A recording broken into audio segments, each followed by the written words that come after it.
Bonjour à tous, aujourd'hui avis comics un peu spécial, ça va être un épisode pilote tout simplement. Le concept c'est que je vais parler d'un tome chapitre par chapitre. Voilà, l'idée m'est venue à la fin de ma lecture d'un omnibus, dont l'omnibus Terre X, et j'avais envie d'en parler, mais vu que c'est un comics énormément très très gros en fait, voilà, un omnibus c'est super gros, et j'avais pas envie d'en parler peu de temps, mais il y a tellement de choses à dire. Donc j'ai décidé de tester cette manière. Donc je sais pas encore exactement comment je vais appeler ça. Mais voilà, c'était un épisode pilote et aujourd'hui j'ai voulu le faire avec le tome 1 de Man of Steel de John Byrne, de Wolfman et puis de Jerry Ordway. Donc voilà, donc c'est parti, on va commencer. Je vais faire en fait chapitre par chapitre, je vais faire un résumé de chaque chapitre et à la fin je vais donner mon avis sur ce tome-ci. Donc c'est parti. Alors, le Man of Steel de John Byrne, voilà, j'ai dit les noms au début, comme ça j'aurais pas à le dire à chaque début de chapitre. C'est une relance des aventures de Superman et de ses origines qu'on connaît un peu tous aujourd'hui, c'est de ses origines modernes. Donc, le premier chapitre, c'est le Man of Steel 1. Donc, alors, il comprend l'épilogue qui nous raconte les origines du départ de la fusée où Clark était sur Krypton. Donc voilà, le fait que la planète se meure et que son père Jor-El l'envoie sur Terre pour le sauver. La suite nous présente donc le jeune Clark Kent victorieux du dernier match de foot de la saison et son père va lui montrer quelque chose à la fin de ce match. Voilà. Ce quelque chose, c'est la fusée avec laquelle il est arrivé au Kansas. Donc, et de là, Jonathan Kent lui explique comment il l'a trouvé avec sa mère Martha. Et bien sûr, année après année, ces dons qui se développent, sa super force, le fait qu'il peut voler dans les airs et aussi de voir à travers les murs, par exemple. Et de là, Clark va décider de partir pour la grande ville hein, et utiliser ses pouvoirs pour aider les gens. On note du coup à la fin d'une page une silhouette en bas à droite où Clark et son père repartent pour leur maison. Est-ce que c'est un personnage important pour la suite À voir. Puis on va le voir sauver Lois Lane d'un accident d'avion et de là la création de son costume et de son alter ego Superman. Fin du premier chapitre qui est vraiment assez dense, il est un peu plus gros que les autres, ça emballe, c'est pour poser le personnage et les bases. Chapitre 2 du coup c'est le Man of Steel 2, hein, donc on suit, on a le début de Superman avec son costume qui va régler des vols à l'arraché, des prises d'otages. Lois Lane va faire des pieds et des mains pour arriver sur les lieux à temps, mais à chaque fois, elle arrive en retard. Soup part toujours avant son arrivée. On aperçoit aussi Lex Luthor dans sa voiture côté passager. On le voit pas exactement, on voit juste son regard via la vitre baissée de sa voiture. Voilà. Et on voit que Lois Lane va partir. Il est en train de regarder Lois Lane partir à la recherche de Superman. Quoi. Du coup, une étude lui vient, Loïs. Elle va foncer dans le port avec sa voiture. Ah ouais, c'est intelligent. Et du coup, Superman va venir pour l'aider, hein, suite à ses cris de peur. Bien sûr, le héros viendra et puis va la ramener chez elle. Et c'est de là que Loïs prendra les devants et lui demande une interview. De là, les questions finies, Superman s'en va, tout en lui glissant un petit tacle et pour le coup de la bouteille d'oxygène derrière le siège de la voiture, qui était juste un petit peu trop petite hein, pour elle, hein, ça allait être compliqué.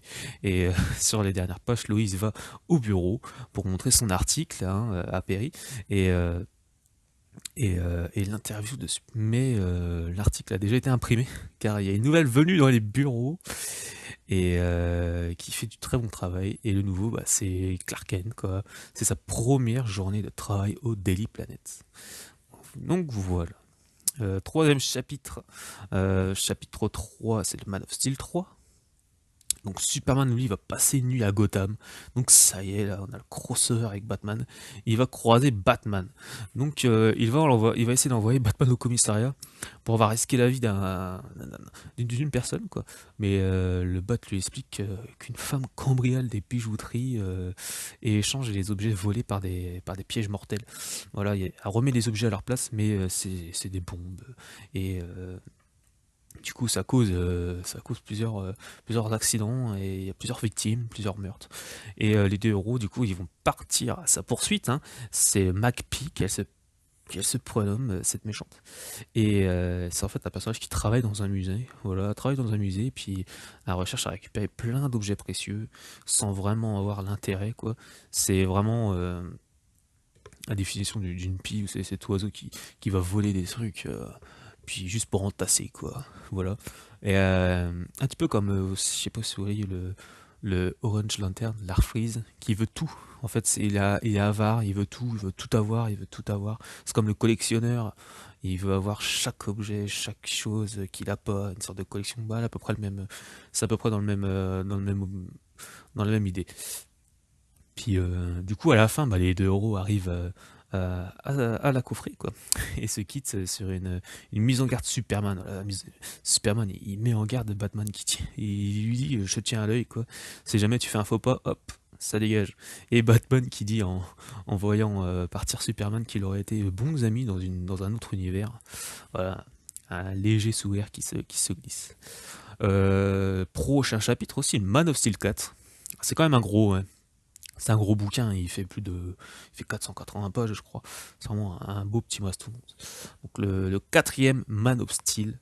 Et là, on rencontre Lex Luthor, voilà. Qui, suite à l'invitation de celui-ci, Lois et Clark iront à sa soirée sur un bateau, sur un yacht. Ouais, c'est un gros bateau.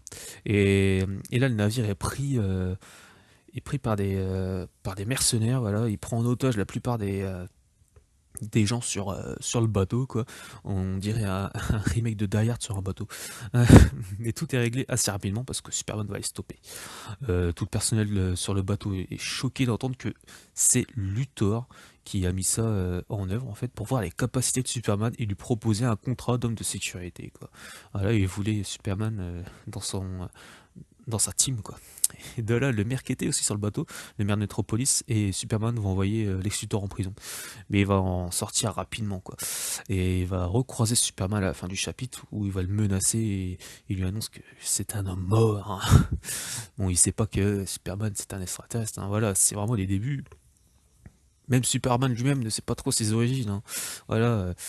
Puis dans ce chapitre, le maire va carrément va donner à Superman le droit d'arrêter les gens, quoi, de les amener en prison.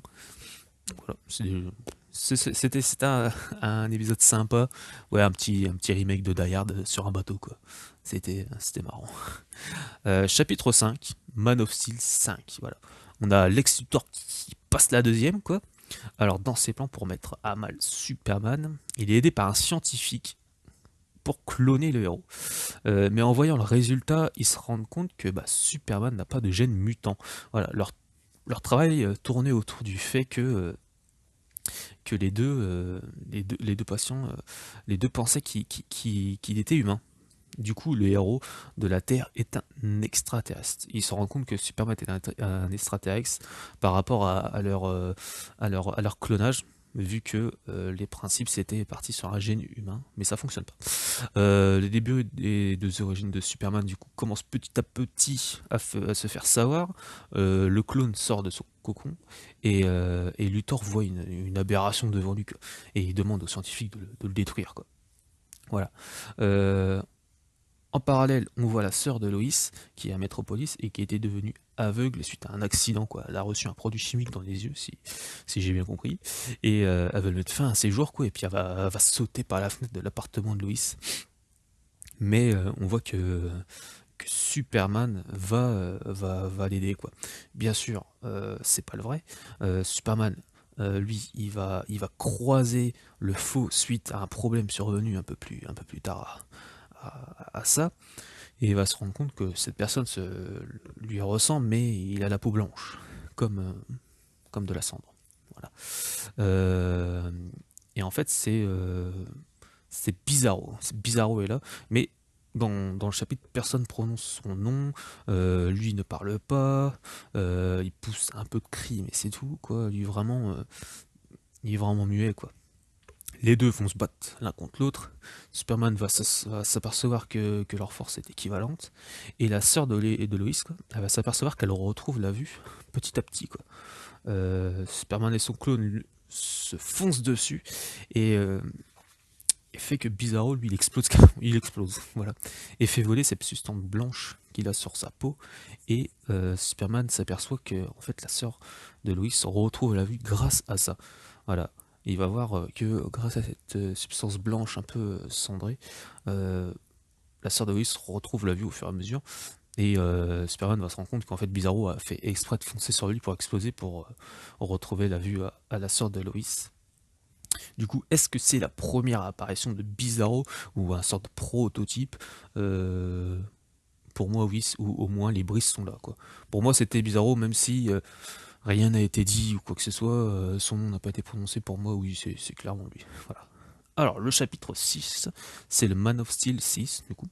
Clark Kent repart à Smallville pour revoir ses parents, mais une projection vient à lui, c'est autre que son père, donc c'est Jor-El, voilà. Il va lui relever, il va tout lui relever pour Superman, ses origines, Krypton, sa langue natale. Il lui apprend sa langue natale vraiment en un clin d'œil, et toutes ses connaissances et la culture sur sa planète. Et petite discussion aussi avec Lana, et une question va lui rester en tête dans ce chapitre, mais à qui appartient Superman, quoi. Bien sûr, ce chapitre met en avant ses origines, mais aussi le fait de savoir s'il est autant kryptonien que terrien. Donc, dans certains chapitres, je vais aller très rapidement, parce que il y a de quoi dire, mais si je décrypte chaque page, une par une, chaque case, chaque bulle, bon, c'est pas trop marrant. Déjà, je trouve que je fais un petit peu, globalement, j'explique assez globalement le chapitre. Donc là, on est sur le 7e chapitre, et c'est Superman 1. Alors là, on a pas mal de choses, hein. Entre la séance de routine entre Clark Kent et Lois, quoi, ils font un petit footing. Superman qui va découvrir un laboratoire secret, et on a deux nouveaux ennemis de Superman, du coup.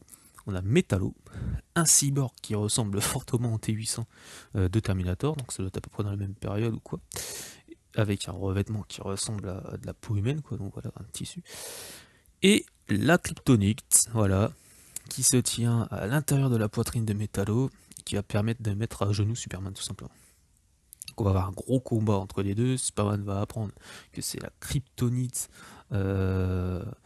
et Lois va s'apercevoir que du coup, que c'est un extraterrestre. Le combat se finit sur une disparition de Metallo, sans savoir le pourquoi du comment. Il y a un gros aplat noir, et bon, il disparaît, personne ne sait où est Metallo. Voilà, puis du coup Superman s'aperçoit euh, que la kryptonite lui fait du mal, et Lois s'aperçoit que du coup Superman est un extraterrestre. 8e chapitre, on est sur l'Action Comics 584, voilà, qui va nous narrer, voilà, une confrontation entre Superman et les Teen Titans. Et du coup, durant le chapitre, on va s'apercevoir que Superman n'est pas lui-même, voilà. Jericho, un personnage des Teen Titans, arrivera à prendre contrôle de Superman, et puis on verra que c'est pas lui. C'est un scientifique qui a pris le contrôle de son corps, voilà. Dans ce chapitre qui tourne autour de l'handicap, c'est vraiment l'handicap est mis en avant entre guillemets, suite aux prises de décision de ce scientifique, voilà, qui se dénigre car son handicap le met au plus mal, et du coup, en contrôlant le corps de Superman, il va faire des dégâts, et Superman lui mis dans la tête que c'est ses prises de décision à lui qui ne sont en aucun cas à cause de son mal-être, quoi. C'est vraiment le fait de ce qu'il fait qui va le rendre à mal. Faut pas qu'il mette son handicap en avant pour se disculper. Donc voilà, c'est un chapitre assez sympa, mais c'est pas le meilleur. J'ai pas trouvé que c'était le meilleur de ce tome. Alors après, chapitre 9, du coup, on se retrouve sur le Superman numéro 2. Donc, dans celui-ci, Lex Luthor il va chercher les similitudes entre Superman et Clark Kent. Le fait que Clark écrive les meilleurs articles sur l'homme d'acier, qu'ils viennent tous les deux de la même ville, qu'ils sont apparus à Smallville à peu près en même temps. Voilà. Du coup, Luthor va envoyer des hommes fouiller la maison des Kent, et au même moment de partir, du coup, ces deux mecs vont croiser Lana. Du coup, ils vont l'enlever parce que Luthor sait qu'elle sait des choses, voilà. Et de là, Superman est semi au courant. Voilà, il va être au courant parce que Lana va être relâchée, et pour que ça lui fasse un déclic, et puis il va directement voir Luthor. une informaticienne et son matériel du coup vont découvrir que Superman est Clark Kent, voilà. Mais Luthor trouve que l'ordinateur va beaucoup trop vite et il va beaucoup trop vite et que ses conclusions ne sont pas réfléchies. Du coup, le bonhomme le prend mal, voilà, et il dit que son ordinateur, c'est pas possible que l'ordinateur soit au-dessus de son intelligence, quoi. Le mec a mégalo, bien sûr. Et le chapitre se finit comme ça sur une planche où il y a écrit Clark Kent is Superman. Oh! Alors, chapitre suivant, on est sur les Adventures of Superman 424. Voilà, ils nous plongent dans un attentat terroriste. Superman va aller sur le terrain pour vaincre les ennemis, mais plusieurs robots sont mis sur le front et Superman peine à les battre, hein, surtout au moment où les différents robots se regroupent en un seul. Voilà, parallèlement, Lois Lane, après que sa mère soit hospitalisée, et Luthor n'en est pas pour rien, il lui propose un sérum pour régler les soucis. Et à la fin du chapitre, du coup, oui, on apprend euh, que Lex Luthor est la personne qui est en cause de la maladie de la mère de Lois. Voilà, très rapidement, hop, le chapitre suivant, chapitre 11, c'est Adventure of Superman 425, donc la suite directe du précédent. Bon, il va nous montrer que le scientifique du chapitre précédent, avec son invention, donc dans le chapitre précédent, on a vu un scientifique avec son invention de... c'est une sorte de protection, une barrière pour que rien ne traverse, c'est une barrière magnétique en fait. Voilà. Le projet avait été financé par Luthor et du coup la confrontation des deux est assez violente. La Ligue de la Liberté, le nom des terroristes du coup, termine son combat contre Superman. Leur machine fonctionnait avec la force énergétique de leur pilote. Donc voilà, à la fin ils vont tous se suicider pour tuer Superman, mais voilà, ils vont pas y arriver. Vers la fin du chapitre, le scientifique appelle Superman pour lui montrer la force de sa barrière magnétique. Voilà, le mec il est carrément parano. Il va aider Superman à. Il dit qu'il a aidé Superman à battre la Ligue. Voilà. Du coup, il va prendre une personne en otage, ce scientifique, et il va mettre Superman sur plusieurs épreuves. Voilà, et bien sûr, Superman va réussir à arrêter le scientifique qui avait pris au préalable une otage avec lui. Il va l'envoyer en prison et là on voit que son état mental commence à prendre cher, quoi. Le malheureux, il part dans les délires. Dingue. Donc la fin du chapitre, le chapitre suivant, c'est le Action Comics 585. Du coup, on va retrouver du coup Superman face à la magie. Une femme a pris l'apparence d'un être magique grâce ou à cause d'une gemme, voilà, on sait pas trop.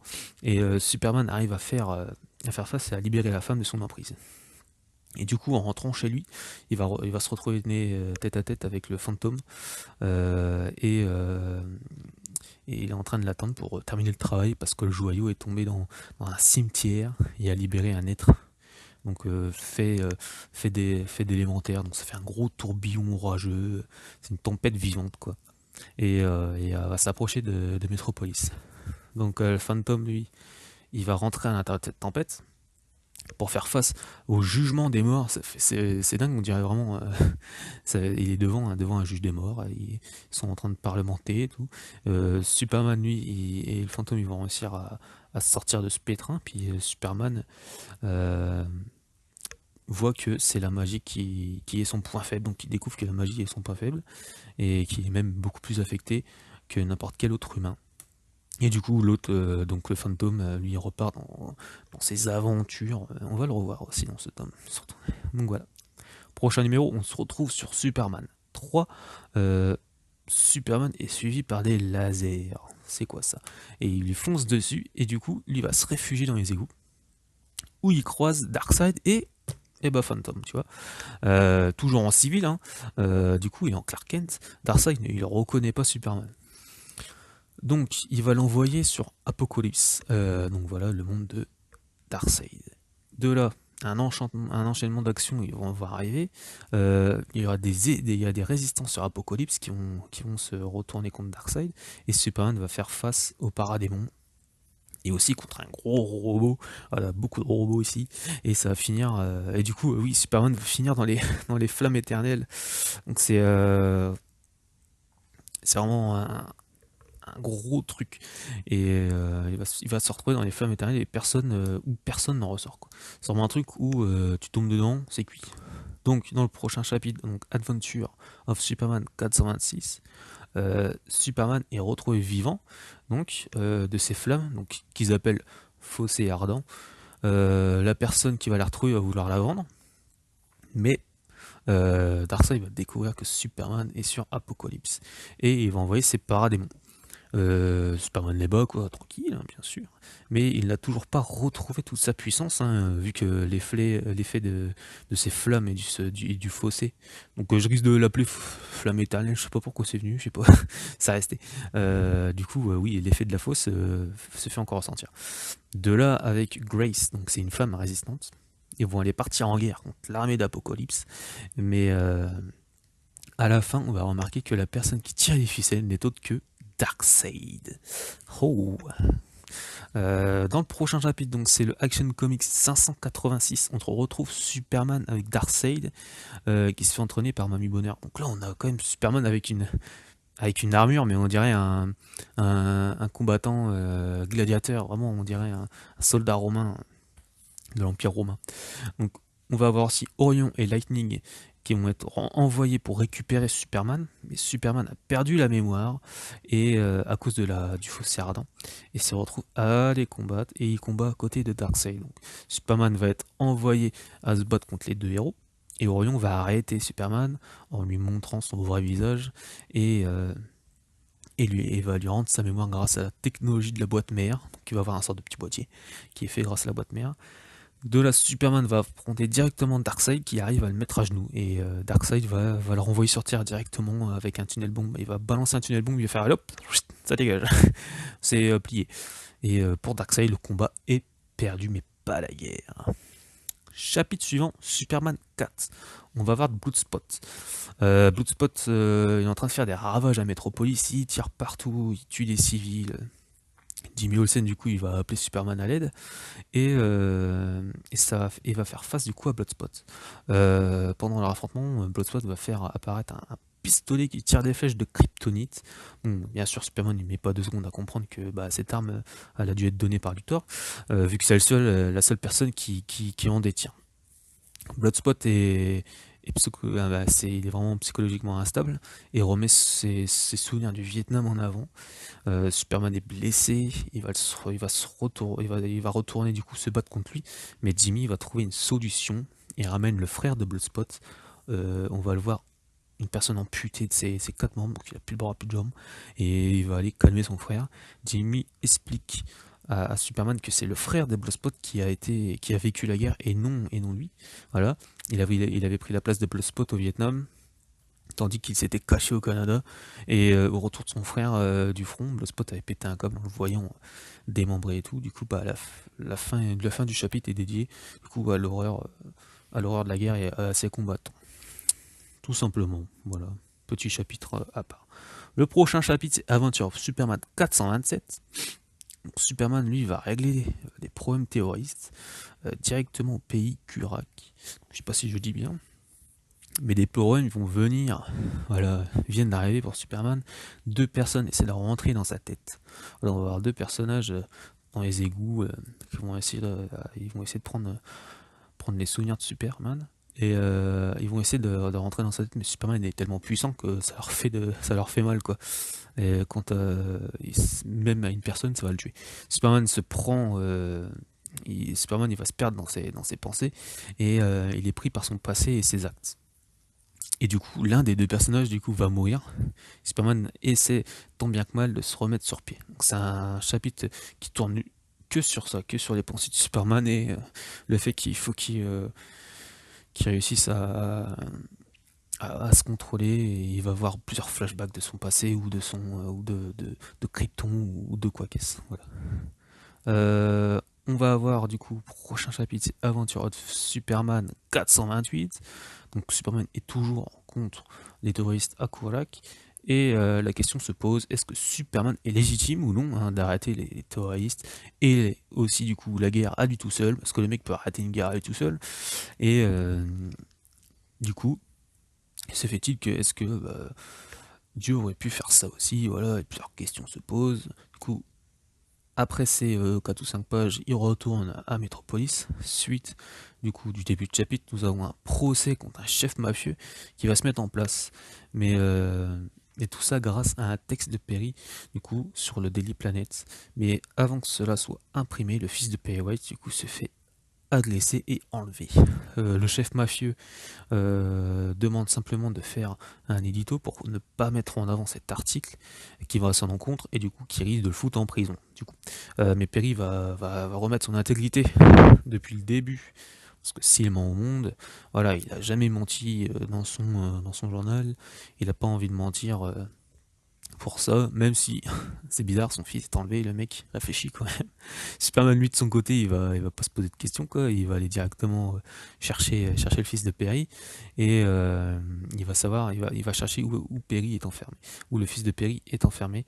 De là, il le retrouve, le ramène chez lui, mais du coup, le fils de Perry euh, se fâche avec Perry, quoi. Et oui, Perry, quoi. Et son fils voit qu'il met son travail en avant, beaucoup trop en avant, comparé à sa famille, quoi. Fin du chapitre. Là, on est avec le dernier chapitre.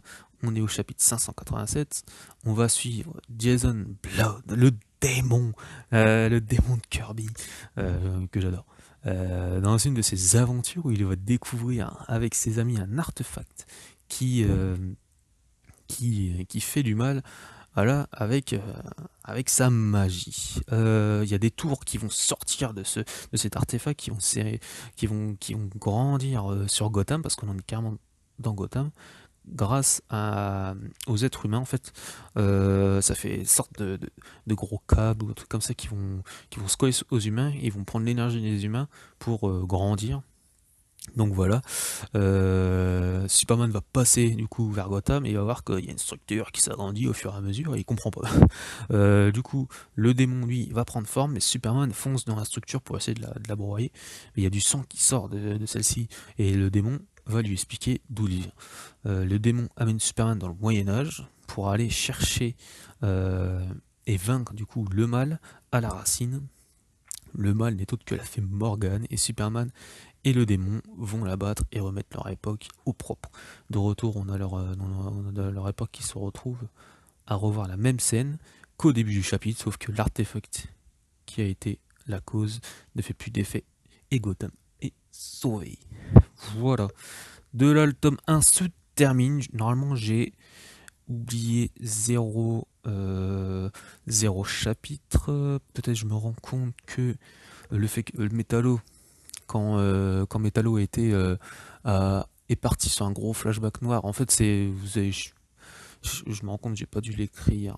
En fait, c'est Luthor qui l'a complètement enlevé pour récupérer la kryptonite. Voilà, si vous avez dû comprendre. Voilà, Metallo avait carrément le dessus sur Superman, mais Luthor l'a pris pour lui parce que pour Luthor, c'est lui qui doit tuer Superman et pas Metallo. Donc il a chopé Metallo, il lui a enlevé la kryptonite.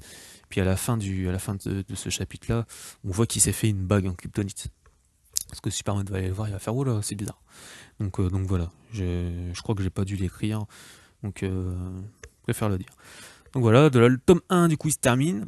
Cette série elle devait être en 4 tomes. Malheureusement, il n'y en a qu'un qui est sorti depuis. On n'a pas de nouvelles. Est-ce que ce tome n'a pas trouvé son public et du coup Urban a décidé de freiner sa parution, ou est-ce qu'ils attendent quelque chose? J'ai envoyé un message à Urban. Ils m'ont répondu très gentiment et ils ont pas mal de demandes par rapport à ça, et apparemment c'est remonté. Voilà, parce qu'ils ont quand même pas mal de demandes, c'est remonté, donc ils attendent pour l'instant, mais c'est à voir. Donc ça devrait sûrement continuer, je sais pas quand du coup. C'est quand même pas mal de temps que le tome 1 est sorti. Euh, Est-ce qu'ils attendent la fin de l'apparition des titans de Pérez? Pour moi, ça devrait être ça. Parce que les titans de Pérez, du coup, eux ils sortent, il n'y a pas de problème. Mais le Man of Steel de Byrne, lui, il est en stand-by hein, depuis pas mal de temps. Donc c'était un épisode pilote. J'espère que j'ai rien oublié. J'espère que c'est pas trop brouillon.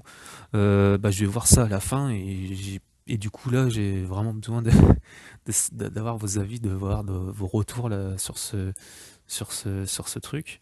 Moi aussi de mon côté, je vais voir si ça fonctionne bien, si c'est pas trop, s'il n'y a pas trop d'informations, si je parle pas trop, voilà, si c'est pas indigeste surtout, c'est ça le problème. Donc voilà, je vais essayer d'illustrer la vidéo au moins déjà avec chaque cover de chaque chapitre, déjà un minimum, puis je vais essayer d'avoir quelques pages là-dessus. Donc voilà, c'était un test, voilà, j'ai testé. Euh, la question, alors oui, l'avis comics, du coup, l'avis sur le comics, bah, j'ai adoré. Je crois, et franchement, sincèrement, si j'avais commencé Superman avec ça, j'aurais peut-être eu plus envie d'en savoir plus. Voilà, d'acheter autre chose encore, parce que là, du coup, j'ai envie de continuer Superman. Voilà, pour moi, c'est vraiment un très bon comics pour commencer Superman. On a tout. On a tout. Il y a tout. Si vous arrivez jusqu'à la fin du comics, on se rend compte qu'on a les origines, on a la plupart des méchants qui sont là, une bonne partie des méchants. Le fil rouge, Luthor, voilà, classique, ce qu'il faut. C'est tout bon, quoi. Donc voilà. Donc oui, et puis vu qu'il n'y a pas la suite pour l'instant, c'est vrai que ça freine. Il y aurait eu le tome 2, j'aurais déjà commandé le tome 2. Donc pour vous dire, j'ai vraiment bien accroché. Et voilà, donc mon prochain récit Superman, je sais pas encore ce que ça va être, on verra bien. Mais j'ai bien aimé. J'ai bien aimé ce tome et vivement la suite. Vivement la suite et je la recommande à tout le monde qui veut qui commence ou non Superman, je vous recommande ce récit. Donc voilà, merci à tous, mettez en commentaire voilà, ce que vous avez pensé de la vidéo, si j'ai dit des bêtises aussi, ça arrive, hein. Voilà, il y a eu beaucoup d'informations, il y a des cookies qui ont dû se glisser, quoi. Malheureusement ça peut arriver, donc voilà, et puis dites s'il y a des choses à changer ou pas sur cet épisode. Donc voilà, mettez un j'aime si vous avez aimé, et voilà, abonnez-vous si vous voulez plus d'avis comics, bien sûr. Merci à tous, et salut, à la prochaine pour un prochain Avis Comics.